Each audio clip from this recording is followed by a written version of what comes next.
Hello friends, you are most welcome in our channel Economics Track. Today in this given lecture, we are going to discuss about monopoly. Basically, it's a part of forms of market. Okay, like perfect competitions, oligopoly, monopolistic competitions, duopoly. Okay, so monopoly that we are going to discuss today. Monopoly. Basically, monopoly derived from two Greek word. Monopoly derived from two Greek word, that is mono and poly. Basically, this mono means single. This mono means single and poly means seller, or we can say producers. If we combine these two words, then definitely we can say that monopoly is a market situations where there is single seller and large number of buyers.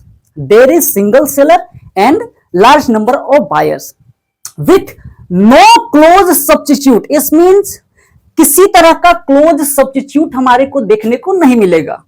यहां पर इस monopoly का fully right से कि वो particular उस commodity को जाकर प्रोड्यूस करे और उसने जो प्रोड्यूस किया उस मार्केट के अंदर और कोई भी उस प्रोडक्ट को प्रोड्यूस नहीं कर रहा है. इस बात को याद रखिएगा. तो यह कह सकते हैं कि जब मोनोपोली के पास पूरा अधिकार है कि भाई वही उस कमोडिटीज को प्रोड्यूस करे, ठीक है, तो हम कह सकते हैं कि जब उसके पास पूरा अधिकार है तो उस प्रोडक्ट को, उसकी सब्स्टिट्यूट को क्या कोई और भी प्रोड्यूस कर सकता है? तो definitely we can say no, क्योंकि यहां पर इसका पूरा अधिकार है कि इस प्रोडक्ट को वो क्या करे, इस प्रोडक्ट को वो प्रोड्यूस करे और इसका क्लोज सब्स्टिट्यूट यही इसी तरह का और कोई सब्स्टिट्यूट नहीं मिलेगा पूरे मार्केट के अंदर. इस प्रोडक्ट को प्रोड्यूस करने का राइट्स किसके पास है? सिर्फ इस मोनोपोली के पास है. यही मोनोपोली जो है इस प्रोडक्ट को प्रोड्यूस कर सकता है. इसके अलावा उस प्रोडक्ट को और कोई भी प्रोड्यूस नहीं करेगा मार्केट के अंदर. It means we can say there is no close substitute, यानी कि यहां पर किसी तरह का क्लोज सब्स्टिट्यूट देखने को नहीं मिलेगा.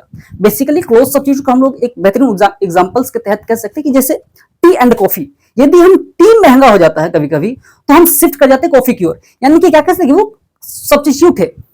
एक जगह के स्थान पर हम दूसरे को इस्तेमाल कर सकते हैं, ये हमारी कहलाती है सब्स्टिट्यूट.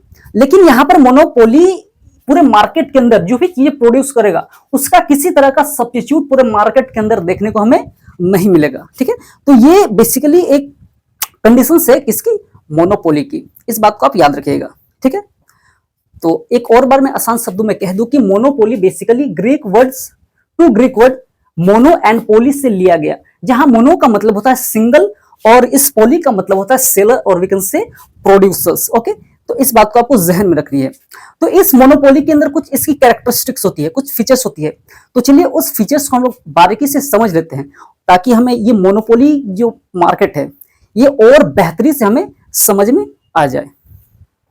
तो इसके लिए पहले हम क्या करते हैं, पहले हम इस पूरे फीचर्स को हम यहां उतार लें ताकि हमारा टाइम भी सेव हो जाए. So these are few features of monopoly. So first the is single seller. Involve the monopoly market there is single seller. इस बात को याद रखिएगा कि पूरे मार्केट के अंदर एक ही सिर्फ क्या मिलती है? सेलर है. जो बेचने वाले, जो प्रोड्यूसर्स हैं वो सिर्फ एक रहेंगे. इसीलिए यहां पर बोला गया है कि फीचर्स के अंदर कि सिंगल सेलर, एक ही सेलर है, सिर्फ एक ही प्रोड्यूसर है, उनका ही पूरा अधिकार है, पूरा दबदबा है मार्केट के अंदर. ओके, इस बात को याद रखिएगा. सेकंड कहती है कि नो क्लोज सब्स्टिट्यूट, यानी वो जो मोनोपोलिस्ट जो प्रोड्यूस कर रहा है उसका किसी तरह का क्लोज सब्स्टिट्यूट नहीं मिल रहा है. जैसे उस मोनोपोलिस्ट ने ये प्रोड्यूस किया तो यही मार्केट और कहीं मिलने वाला पूरे मार्केट के अंदर नहीं है, क्योंकि उसके पास पूरे मार्केट के अंदर एक अधिकार है, राइट्स है कि वही क्या करेगा, प्रोड्यूस करेगा. उसी के पास वो राइट्स मिला हुआ उसे, तो और कोई भी वो चीज प्रोड्यूस नहीं कर रहा है. तो वही बोला जा रहा है कि नो क्लोज सब्स्टिट्यूट, इस प्रोडक्ट का कोई भी क्लोज सब्स्टिट्यूट नहीं है पूरे मार्केट के अंदर जो मोनोपोलिस्ट ने प्रोड्यूस किया.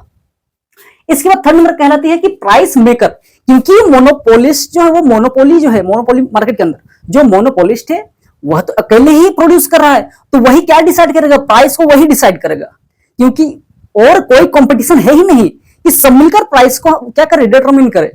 क्योंकि यहां पर मोनोपोली अकेला पूरे मार्केट के अंदर इंजॉय कर रहा, मोनोपोली को इंजॉय कर रहा मोनोपोलिस्ट. ओके, तो वही क्या करेगा, प्राइस को निर्धारित करेगा, प्राइस डिटरमिन करेगा. प्राइस मेकर वही कहलाता है मोनोपोली के अंदर जो प्रोड्यूसर्स होता है. Okay, next barrier to entry.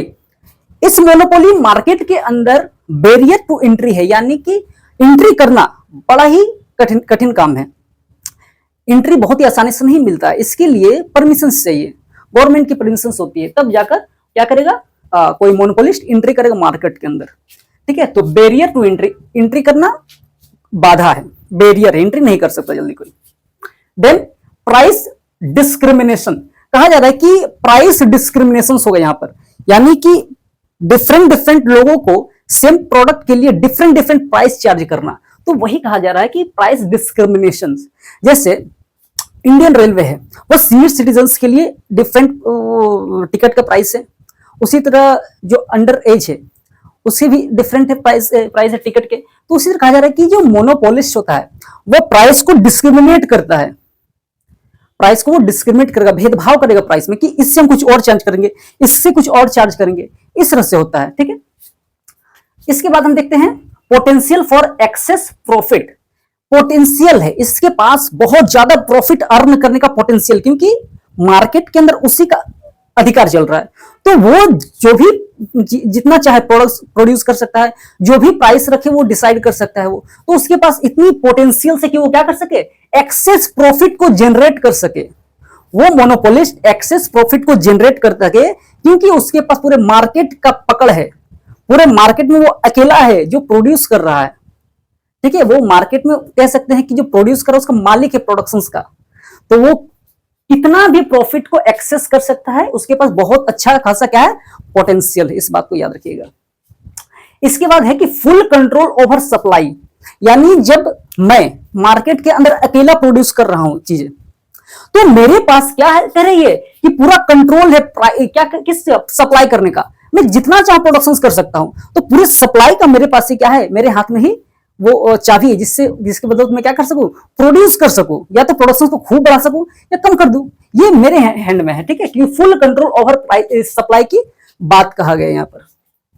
उसके बाद कहा है कि डाउनवर्ड स्लोपिंग डिमांड कर्व, जो मोनोपोलिस्ट होते हैं, मोनोपोली के अंदर की जो डिमांड कर्व है कुछ इस तरह से होते हैं, मोनोपोली के अंदर कुछ इस तरह से डिमांड कर्व आपको देखने को मिलेंगे, कुछ इस तरह से डिमांड कर्व आपको देखने को मिलेंगे। ये डिमांड कर्व बेसिकली है, एवरेज रेवेन्यू इसी को कहते हैं डिमांड कर्व। ओके, और ये हमारी हो जाएगी MR, मार्जिनल रेवेन्यू।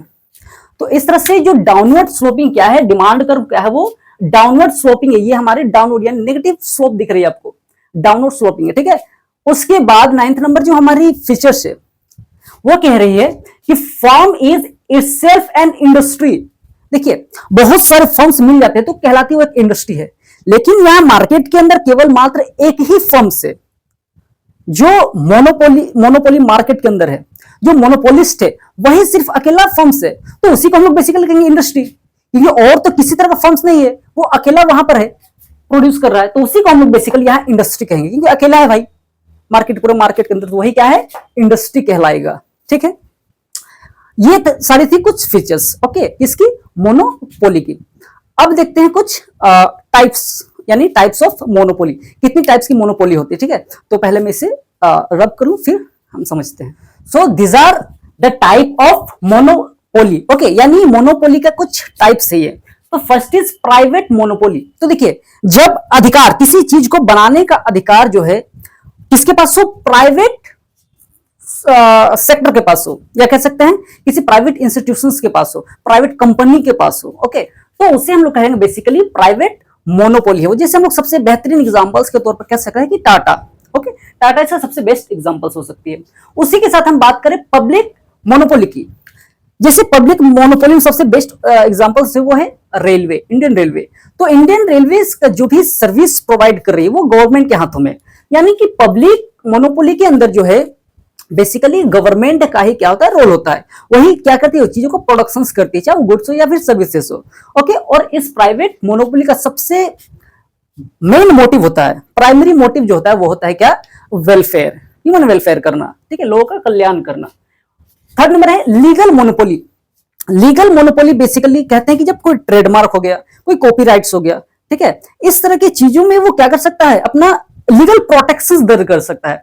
कोई कंपनी जैसे है वो क्या कर रही है, चीजों का प्रोडक्शन कर रही है, तो क्या करती है वो लीगल वे में उसको प्रोटेक्ट करने के लिए कॉपीराइट हो गया, ट्रेडमार्क हो गया, ठीक है, ये सारी चीजों का इस्तेमाल करती है ताकि कोई और कॉम्पिटिशन और कॉम्पिटिटर जो है उसकी बनाए हुए प्रोडक्ट का कॉपी ना कर सके। तो उसे लीगल दर्जा प्राप्त हो जाता है किस चीज का, चीजों का, प्रोडक्शन का, ताकि वो कोई भी उसका कॉपी ना कर सके और वहां पर क्या हो, कॉम्पिटिशन ना बढ़ पाए।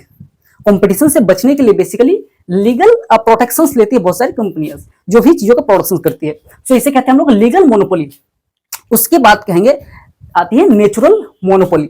सामान्य तौर पर जो नेचुरल मोनोपोली होती है वो बेसिकली कुछ ऐसी चीजें हैं जहां कोई खास लोकेशंस पर चीजों का प्रोडक्शन होता है। जैसे हम लोग कह सकते हैं क्लाइमेट कंडीशंस की वजह से हम लोग कह सकते हैं जो आसाम हो गया, ठीक है, वो उस रीजन में टी, चाय की बहुत सारी क्या होती है, प्रोडक्शन होती है। इसी के साथ साथ दार्जिलिंग, वहां भी चाय की प्रोडक्शन होती है, या कह सकते हैं हम लोग पंजाब में वीट की प्रोडक्शन। तो क्लाइमेट कंडीशंस की वजह से वहां पर एक मोनोपोली जैसा माहौल क्रिएट कर जाता है कि वो चीज खासतौर पर वही प्रोड्यूस हो रही है, ठीक है। तो उसे कहेंगे हम लोग नेचुरल मोनोपोली। अब बात करते हैं डिस्क्रिमिनेटिंग मोनोपोली की। यानी डिस्क्रिमिनेटिंग मोनोपोली के अंदर हम क्या देखते हैं कि जो प्रोड्यूसर्स होता है वो प्राइस चार्ज करता है, डिफरेंट प्राइस चार्ज करता है सेम प्रोडक्ट के लिए लोगों से, ठीक है, सेम प्रोडक्ट के लिए डिफरेंट प्राइस चार्ज करता है। जैसे कह सकते हैं कि इंडियन रेलवे वो सीनियर सिटीजन के लिए अलग प्राइस चार्ज करता है, ठीक है, और बाकी एज ग्रुप के लिए अलग चार्ज करता है प्राइस को। तो उसे हम कहेंगे डिस्क्रिमिनेटिंग मोनोपोली। उसके बाद सिंपल मोनोपोली। सिंपल मोनोपोली के अंदर यूनिफॉर्म, बिल्कुल एक जैसा प्राइस जो है प्रोड्यूसर चार्ज करता है, दैट इज सिंपल मोनोपोली। इस बात को याद रखिएगा। अब बात करते हैं वॉलंटरी। ये काफी इंपॉर्टेंट। वॉलंटरी मोनोपोली क्या होती है समझिएगा।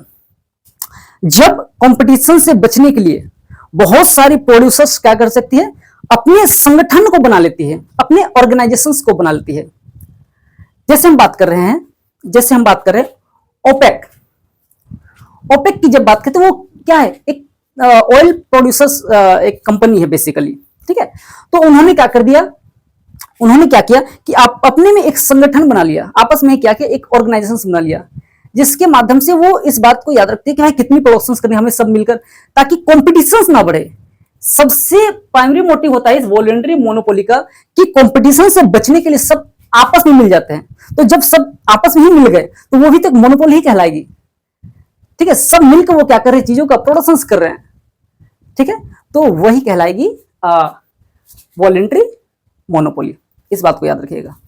तो होप सो कि समझ में आ रही हुई चीजें, काफी सिंपल सा लेक्चर था ये। तो आज के इस लेक्चर के अंदर बस इतना ही। फिर किसी वीडियो के अंदर आपके साथ मुलाकात होगी। तब तक के लिए धन्यवाद, थैंक यू, शुक्रिया।